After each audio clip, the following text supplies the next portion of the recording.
시청자 여러분 안녕하십니까.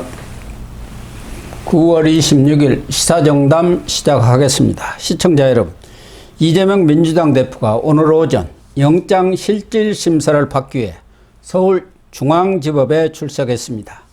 구속영장 발부냐 기각이냐에 따라서 이 대표의 정치 운명은 물론 민주당 나아가 우리 정치권도 지각 변동을 몰고 올 것으로 예상이 됩니다.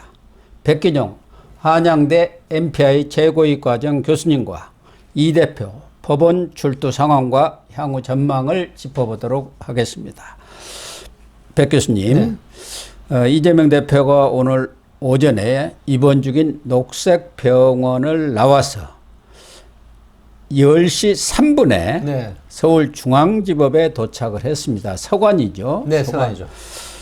그런데 전에 검찰 출두라든가 이런 때는 국회의원들이 많이 따르던데 이번에는 그냥 녹색병원에서 몇 분들하고 인사하고 법원까지는 안 왔네요. 전략을 바꾸는 것입니다. 아, 그렇습니까? 검찰은 이제 수사를 하는 부분이지 않습니까? 아, 그래서 예.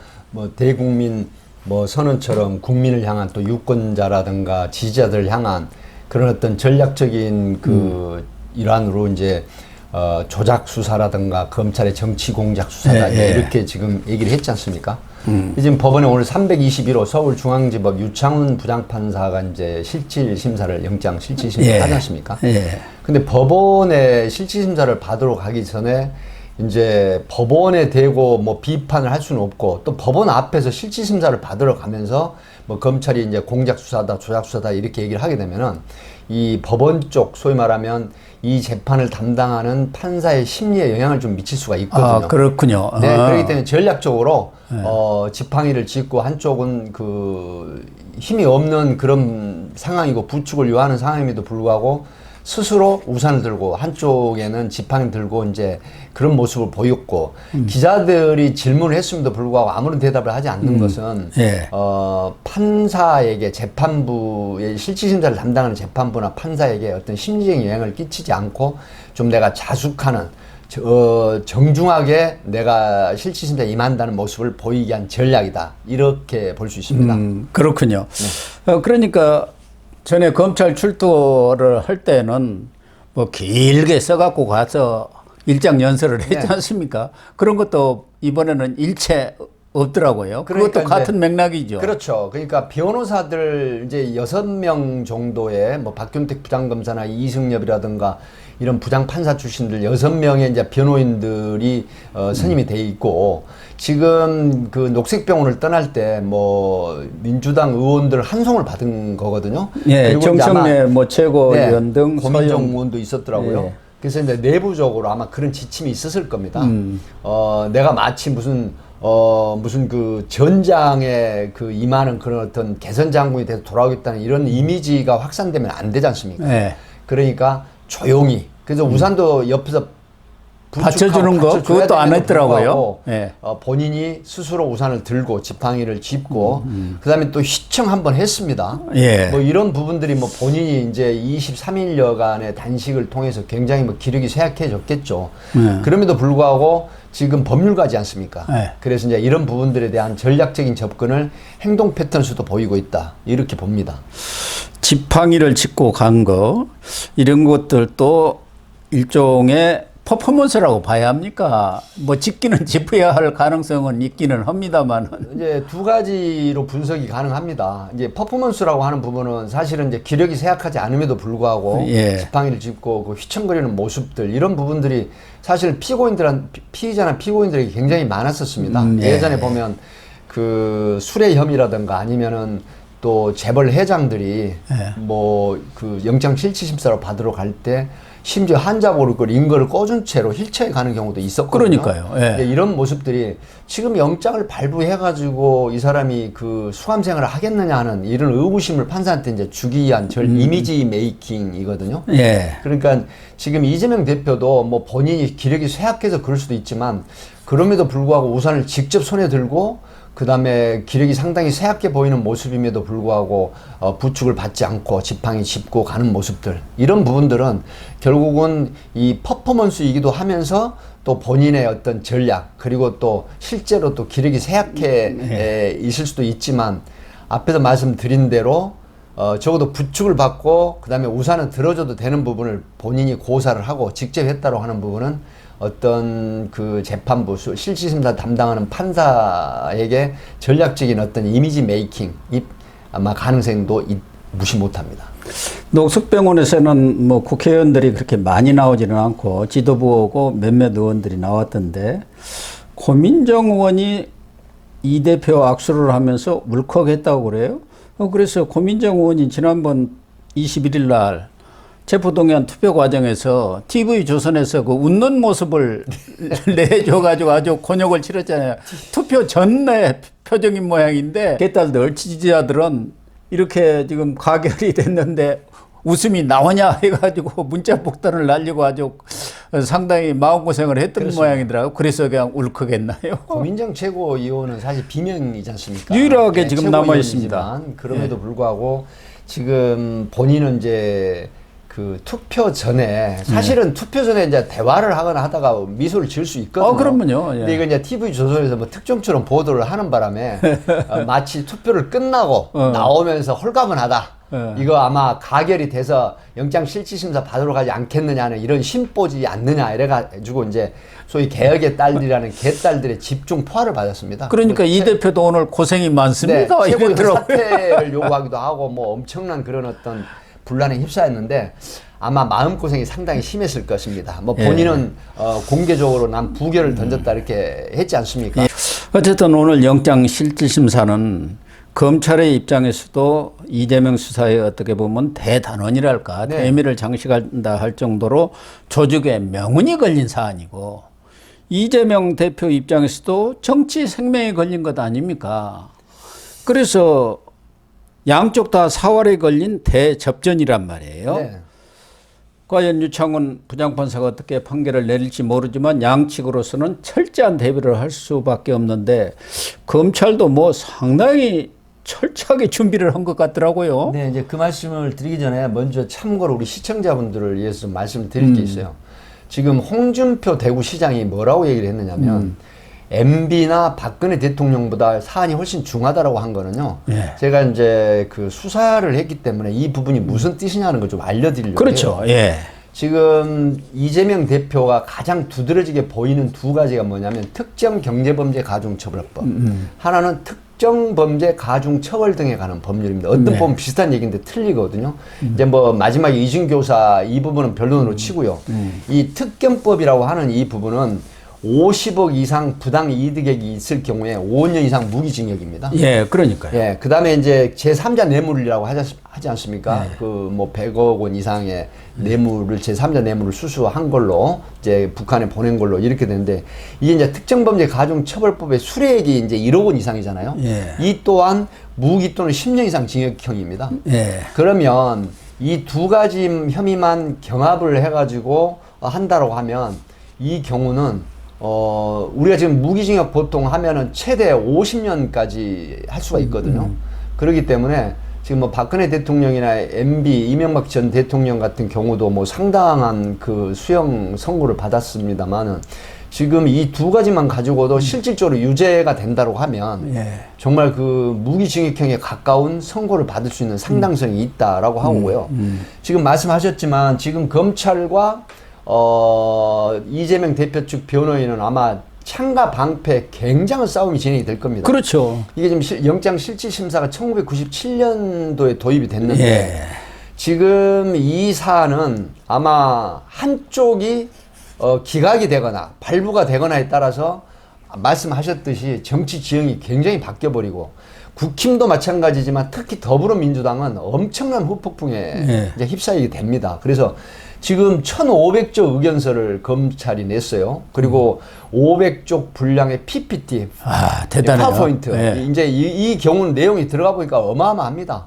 그 이화영 지사한테 민주당 측 인사가 들어가가지고 진술 번복, 뭐 그 이런 부분들, 그 다음에 또 옛날에 이재명 대표의 검사 사칭 사건에 네. 그 해유를 해가지고 이중하게 한 이런 부분들을 전부 다 집어넣는데 사실 일반 그 단일 사건으로 1,500쪽의 의견이나 500쪽의 PPT, 파워포인트를 하고 그다음에 육성 녹음까지 튼다라고 해요. 검사도 8명이나 네, 8명 했는데 동원됐더라고요. 네, 그다음에 이제 지금 검찰 쪽에서는 아마 이런 생각을 할 겁니다.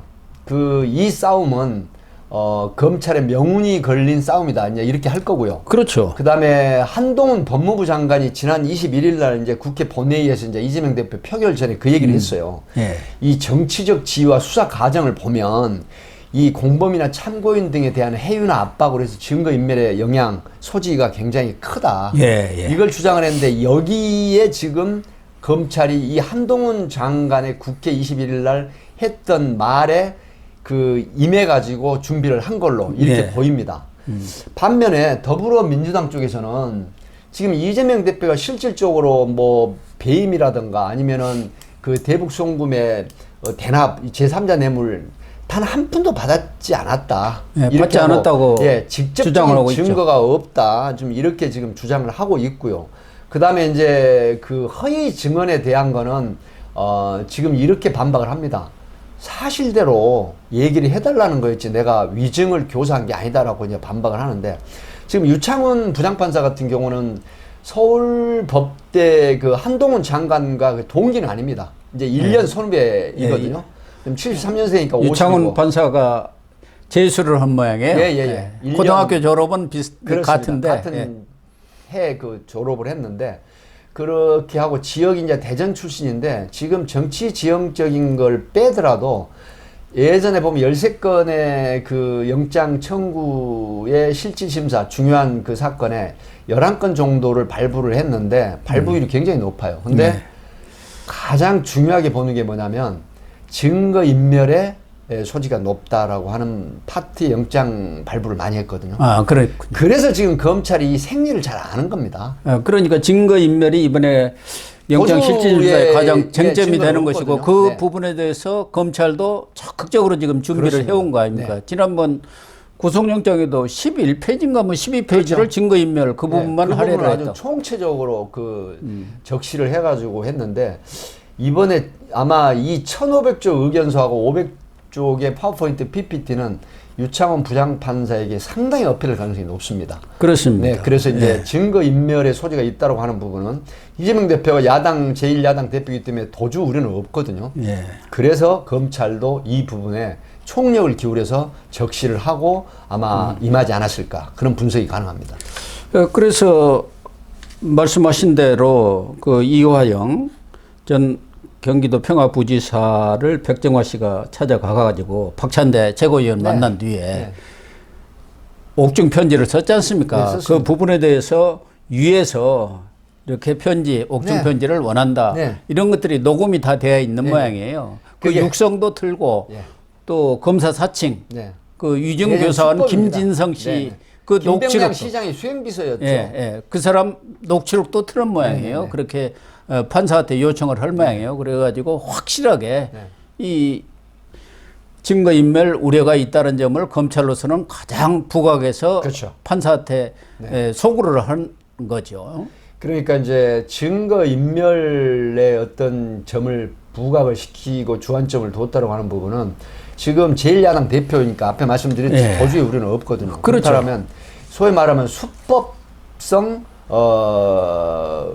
으로 의미심장한 걸 부활을 시키는 거죠. 그러니까 지금 한동훈 장관이 지난 21일 국회에서 그 이재명 대표 그 체포 이거 표결을 하기 전에 이제 얘기를 했던 것처럼 여러 가지 수사 과정이라든가 정치적 지위라든가 봤을 때 이 참고인이나 그 다음에 이 증인들에 대한 해유 협박 이런 부분들이 분명히 증거인멸의 염려가 있다라고 했는데 지금 검사 사칭 사건에 있어서도 지금 김병량 전 성남시장의 수행비서 김모 씨에게 이제 그렇게 얘기를 했다고 하는 부분인데 이 부분도 사실은 이제 판사한테는 자기 사건의 본안에 있어서 그 증거인멸을 하는 그런 과거의 사례가 있구나 하는 인식을 줄 수가 있고요. 이번에도 지금 구치소에 접견을 했는데 일반 그 구치소 접견을 했거든요. 예. 그럼 구치소 접견은 일반인들이 잘 모르는데 거의 100% 녹취가 됩니다. 근데 이 부분을 모르고 지금 그 이화영 전 부의사의 부인과 그 김모 씨, 그 용인에서 이제 당협에서 일을 했던 김모 씨하고 같이 갔다는 거 아닙니까? 같이 갔고 그다음 민주당 인사 2명이 간 거 아닙니까? 근데 민주당 인사 2사람 중에 1명이 그 얘기를 한 겁니다. 위에서 진술 번복을 좀 해달라고 요청을 한다. 그래서 근데 그 이후에 옥중 서신이 나왔지 않습니까? 예. 지금 검찰에서 진술은 17번 정도 보고를 했다고 하는 부분이 이제 진술이 돼 있었는데 이게 이제 일거에 뒤집어 버린 거죠. 예. 그래서 이 부분도 사실은 이화영 지사가 검찰 조서 때 임의대로 본인이 보고를 했다고 하는 부분인데 예. 면회 접견 이후에 번복이 됐다고 하는 부분은 또 판사한테 상당히 설득력 있게 다가갈 가능성이 있습니다.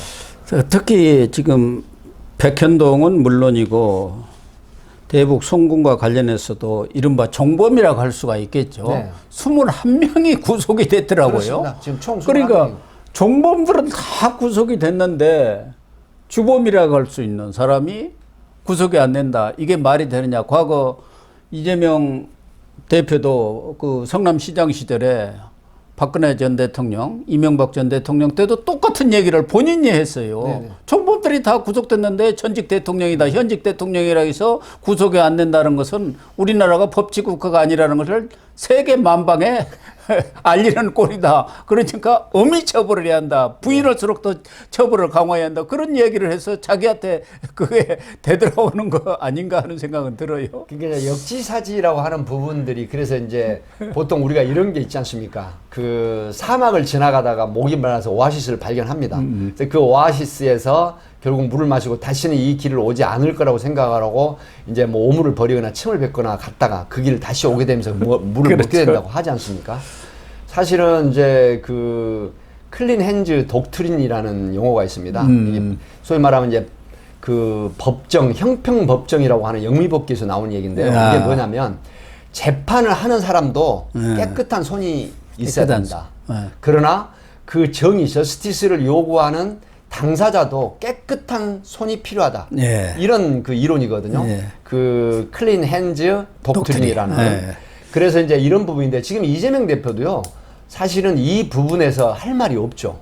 왜 그러냐면 이런 여러 가지 방금 말씀하셨듯이 나하고 관련된 종범 형식의 타인들이 21명이 구속이 되고 정작 가장 정점에 있는 그 주범 혐의를 받고 있는 사람은 아무런 조치를 당하지 않고 있다고 하는 부분이 사실은 법의 형평성이나 본인이 말한 대로 법치 국가에서의 형평성에 부당하다 이렇게 예. 보는 거거든요. 그렇죠. 네, 그래서 이번에 아마 유창훈 부장판사가 지금 검찰의 공격 그다음에 그 더불어민주당 이재명 대표 측의 변호인들의 이제 공방이 오고 가면 본인이 직접 신문합니다. 근데 양쪽의 공방 부담도 양쪽의 공방을 들으면서 유창한 부장판사가 질문하는 부분들 기자들이 굉장히 아마 날카롭게 취재를 해서 아마 보도를 할 겁니다. 그건 뭐냐면 그 유창훈 부장판사가 양쪽의 공방을 듣고 솔로몬의 판결을 하기 위해서 질문하는 신문하는 그게 어떤 형식으로 나오느냐에 따라서 영장이 발부되고 기각된다는 게 거의 80~90% 적중을 하거든요. 이 단식 같은 것도 영장 발부에 어떤 영향을 미칩니까? 지난번 한동훈 법무장관은 그 단식한다고 수사가 멈추느냐, 단식한다고 그렇게 하면은 자범들까지도 앞으로 단식을 그다냐 이런 얘기도 있었습니다만. 네, 교수님 말씀하셨는데 지금까지 제가 사례라든가 또 많은 그 정치나 그 소셜 포지션이 있다라고 하는 인사들에 대한 걸 보면 심지어 병원에 중병으로 입원했다고 하더라도 그 범죄 혐의가 중하거나 상당성이 있다라고 하면은 영장 발부됩니다. 아, 그 소용없군요. 예, 왜 그러냐면요. 그 일단 영장이 발부돼서 수감을 한 이후에 예. 그 다음에 이제 이 법무부 산하에서 뭐 치료를 하거나 감시해서 또 병원에 이송하는 경우는 있는데 그게 큰 영향을 받아서 기각을 그 이유로 해서 되는 경우는 많지 않습니다. 예, 그렇군요. 일단 영장 실질 심사를 마치면은 이재명 대표는 서울구치소에 네. 대기합니까? 네, 서울구치소에 지금 이제 구인장이라고 있습니다. 그러니까 영장 실질 심사에 갈 때 그냥 가는 게 아니고 구인장을 발부를 합니다. 판사가. 그러면 구인장에 영장 실질 심사가 끝나고 영장이 기각이냐 발부될 때까지 대기 장소를 이제 거기다 적시하게 기재하게 돼 있거든요. 사실 박근혜 대통령 같은 경우는 적폐청산 그 영장 실질 심사 때 서울 중앙지검에 이제 대기를 하라고 돼 있는데 이번 같은 경우는 제1야당 대표이지만 명확하게 검찰에서 이 대기 장소를 서울구치소. 서울구치소 어디냐면 경기도 의왕에 있는 구치소가 서울구치소입니다.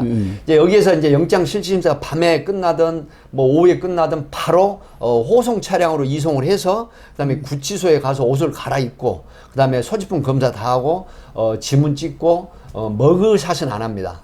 그럼에도 불구하고 수영자에 입각한 그런 절차를 마치고 대기를 하고 있다가 영장이 발부되면 바로 그 정해진 소위 옥사라고 합니다. 거기에 이제 번호가 부여됩니다. 뭐 34, 48 이런 식으로 해서 그 번호가 부여되면서 바로 입감 조치가 되는 겁니다. 아, 그렇군요. 뭐 참 애단하기는 쉽지는 않습니다만은 대다수 법조인들은 구속 쪽에 더 비중을 두고 있는 것 같아요. 우리 백 교수님은 오랜 수사 경험으로 볼 때 어느 쪽으로 더 가능성이 높다고 보고 있습니까?